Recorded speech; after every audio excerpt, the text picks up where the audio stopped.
তাহলে আলামত হলো কি, যখন আপনি একটা ইবাদত করবেন, এই ইবাদত করার পরে আর একটা ইবাদত করার জন্য যদি আল্লাহ পাক তৌফিক দান করে, তাহলে মনে করতে হবে পিছনের ইবাদতটা আমার আল্লাহর কাছে কবুল হবে ইনশাআল্লাহ। ইনশাআল্লাহ, সুবহানাল্লাহ। সুবহানাল্লাহ। তাহলে মাগরিবের নামাজ পড়ছি, মাগরিবের নামাজ পড়ে আমরা বিভিন্ন কাজে বিভিন্ন জায়গায় আমরা কিন্তু ছড়িয়ে ছিটে পড়তে পারতাম, দোকানে গিয়ে আড্ডা মারতে পারতাম, কিন্তু যাই নাই, জিকিরের মজলিসে পড়ছি। আবার জিকিরের মজলিসের পরেও আমরা অজুহাত দেখাইয়া যে একটু চা খাই আসি বা একটু বিভিন্ন কাজ করে আসি, তাও যাই নাই, আমরা আরেকটা আমলের মধ্যে পড়ছি। তাহলে বোঝা গেল আমাদের আগের দুইটা আমল, মাগরিবের নামাজ এবং মাগরিবের নামাজের পরে যে জিকিরের আমল, সেটা আল্লাহ পাকের কাছে আমরা আশাবাদী, আলামত অনুপাতে আমাদের এটা কবুল হবে ইনশাআল্লাহ। তাহলে আমরা তো এই পৃথিবীতে আসছি, আসলে আমাদের কিন্তু একটা ঠিকানা আছে, ঠিকানা আছে না? আমরা আগে কোথায় ছিলাম বলতে পারেন? রুহের জগতে, আলমে আরোহা, যাকে বলে আলমে আরোহা। সেখানে আল্লাহ পাক রব্বুল আলামিন আমাদেরকে প্রশ্ন করেছিলেন, আলাস্তু বিরব্বিকুম, আমি কি তোমাদের প্রভু নহে? আমরা সবাই বলেছিলাম ক্বালু বালা, ঠিক আছে আল্লাহ আপনি আমাদের প্রভু। আমরা এখন হয়তো অনেকে স্বীকার করি না, কিন্তু আমরা কিন্তু স্বীকার করে আসছি এই পৃথিবীর, অর্থাৎ আপনি আমাদের প্রভু। এই পৃথিবীতে আমি কোথায় ছিলাম আপনি চিন্তা করতে পারছেন? আমরা আসলাম কোথায়? এই পৃথিবীতে আমরা ছিলাম না এক সময়, আবার এখন আছি, আবার এক সময় থাকবো। এখন দেখেন আমাদের এই মজলিসের ভিতরে 100 বছর আগের কোন লোক আছে? একটু মাথা খাটান, ওয়াজ দরকার নেই আমাদের, ওয়াজ আসলে আমরা সবাই জানি। আমাদের উচিত হলো মানুষকে, ঘুমন্ত মানুষকে জাগ্রত করা, মানুষের মাথায় একটু আঘাত করা যে আপনি ঘুমন্ত অবস্থায় আছেন, আপনি ভুলের পথে আছেন, একটু কনভার্ট করা, আল্লাহমুখী, রাসূলমুখী, জান্নাতমুখী মানুষকে করে দেওয়া, এটা হলো আমাদের উদ্দেশ্য থাকবে। তাহলে আমরা, আমাদের এখানে 100 বছর আগের কোনো লোক নাই, কি আছে? কেউ নাই। তার 100 বছর পরে আমরাও এই পৃথিবীতে কেউ থাকবো না, এটাই 100% সত্য, ঠিক কিনা বলেন? তাহলে যদি আমি এই পৃথিবীতে নাই থাকি, তাহলে আমার তো একটা কাজ আছে। আল্লাহ পাক বলছেন যে আমি তোমাদেরকে এই পৃথিবীতে পাঠাইছি, তার একটা কারণ আছে।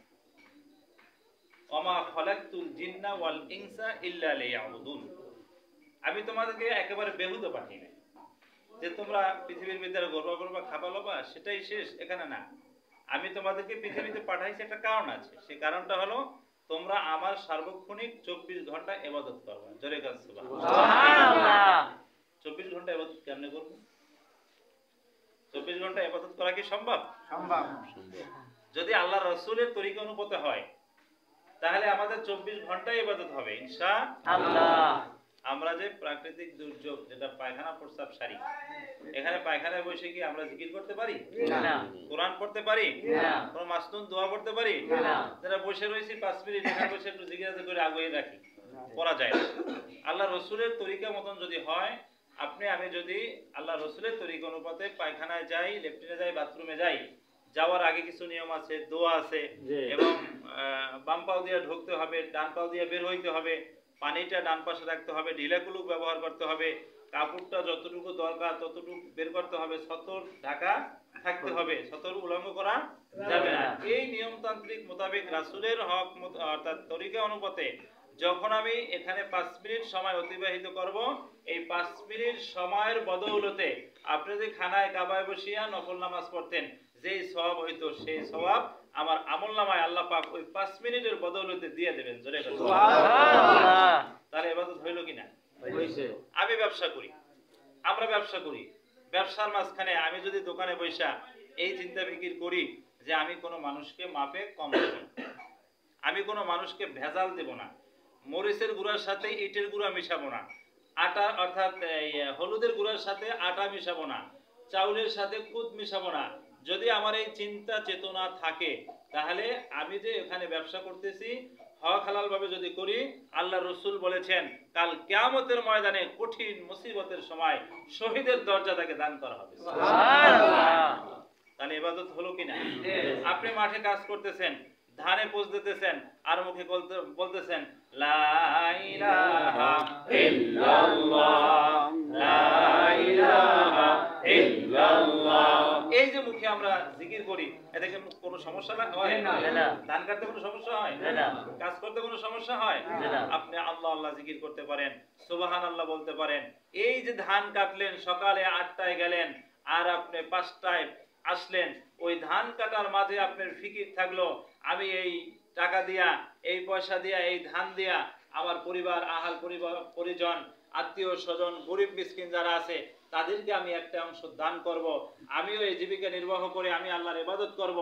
এই যে আপনি জিকিরে ফিকিরে রইলেন, কাজ করলেন, টাকা কামাই করলেন, সম্পদ কামাই করলেন, এই 4 ঘন্টা কি 5 ঘন্টা কি 8 ঘন্টা যে আমরা ওখানে কাজ করলাম, এই কাজের বদৌলতে আল্লাহ পাক প্রত্যেকটা শ্বাস নিঃশ্বাসে নেকি লিখে দিবেন। জোরে কাজ। সুবহানাল্লাহ। তাহলে কাজ করার মধ্যে ইবাদত আছে না নাই? আছে। আছে না বলেন? আছে। আছে। এখন বিষয় হলো রাসূলের সুন্নাত তরিকা মতন হইতে হইবে। রাসূলের সুন্নাত তরিকা মতন যদি না হয়, আমার সব কিছু বাতিল। সবকিছু কি বাতিল। ভালো কাজ আপনি লেফটিনে গিয়ে কোরআন শরীফ যদি এক খতম করে ফেলেন, কোনো সওয়াব হবে না, আর গুনাহ হবে, কিন্তু রাসূলের তরিকায় নাই। এজন্য আল্লাহ পাক আমাদেরকে পাঠাইছেন ওমা খালাকতুল জিন্না ইল্লা ইনসা লিয়াবুদুন, অর্থাৎ এই পৃথিবীর মধ্যে আল্লাহ পাক রব্বুল আলামিন আমাদেরকে পাঠাইছেন একটাই কারণ, সেটা হলো আমরা তার ইবাদত, আর কোনো কাজ নাই। দেখেন আমার রাসূলের কাজ ছিল কি? আমরা এখানে যারা আছি, আমরা চরমনের সিলসিলার সংগঠনের সাথে জড়িত আছি। আমি যদি সংগঠনের সাথে জড়িত নাও থাকি, তাহলে আমার জন্য কি নামাজ রোজা মাফ? না। কি বলেন? আপনি যারা জামাত ইসলাম করে, এর জন্য কি নামাজ রোজা মাফ আছে? এখন কোরআন শরীফ কয়টা? একটা 30 পারা। আমরা যারা চরমনাই করি, শর্ষিনা করি, বা অন্যান্য যারা ইসলামিক দল করি বা না করি, আওয়ামী লীগ করি, বিএনপি করি, যারাই যা করি, এখন কোরআন শরীফে একটা পারাও 30টা। আল্লাহ কয়জন? একজন। রাসূল কয়জন? একজন। কোরআন শরীফে এক, হাদিস এক, সবই এক। মত পার্থক্য থাকতে পারে আপনার আমার ভিতরে, মত পার্থক্য, মতের একটু ব্যামিল থাকতে পারে, কিন্তু কোরআন হাদিস তো এক। এজন্য আল্লাহ রাসূলের কাজটা ছিল কি?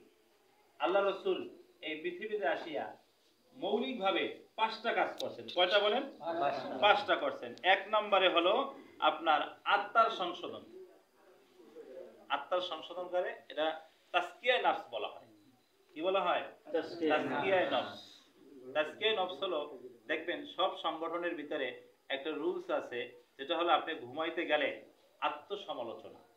আপনি ঘুমাইতে গেলে আজকে চিন্তা করবেন যে আমি আজকে সারা দিনে কয়টা খারাপ কাজ করছি, কয়টা ভালো কাজ করছি।